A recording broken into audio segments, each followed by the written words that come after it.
May 13th, 2025, 2:48 p.m.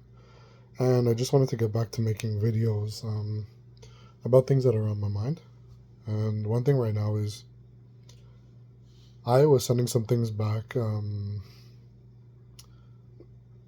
to a company that some of the things were just for credit and some I paid for. But I triple checked the labels to make sure that they were correct, and somehow I'm seeing that the refund is denied because apparently they didn't find the right thing. So that means that the other thing that's headed to the other location, because it was two packages addressed to two different places, is also going to be denied. And part of me is so upset, emotionally upset about that, because I rushed to make sure I made it to the store and my legs were cramping. At one point I was going to take a Uber there, even though it was like just like 10 more blocks up the street.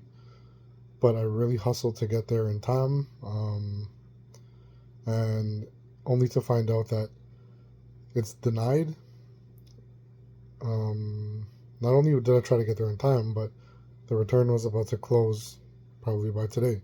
So I got it there in time, but turns out it's wrong. So now it's kind of like those are two separate companies. They're not going to send back those items. So it's like credit and money lost. And when I am in this state, I try to remain calm, but it's like so upsetting that like if I was, especially I take it out of my body, because if I was exercising, eating healthy, walking, getting sun and all that, my first reaction to that is to find a bag of chips and just eat the whole bag of chips. And at the end of the day, it's only your goals and your well-being that is impacted from that. So I'm kind of sitting here and asking, what is this pattern of self-sabotage when you are so upset about something that you're trying to, drown out a certain feeling? Because right now I wish I could focus on something different, but it's like the mind keeps going back to that bitter sensation within. And in this state, you can't be proactive, you can't think clearly, you can't organize and mobilize yourself to go do something to try and mitigate whatever the issue is or try to even fix it. But if you sit here and you mope, like, I don't know about how the law of attraction works, but I imagine at some point it starts to attract more of the same thing. So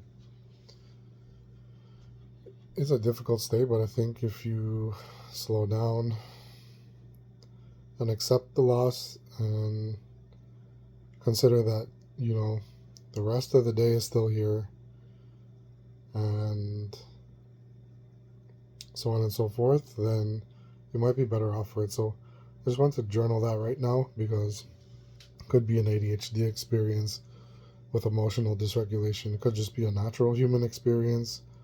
I think other humans get upset and let it go. But just catching this pattern in the moment and trying to document it and maybe share it and create conversation around it is something I'm hoping leads to a better outcome than just raging and making myself a victim of my own self and XYZ. So just want to speak on that.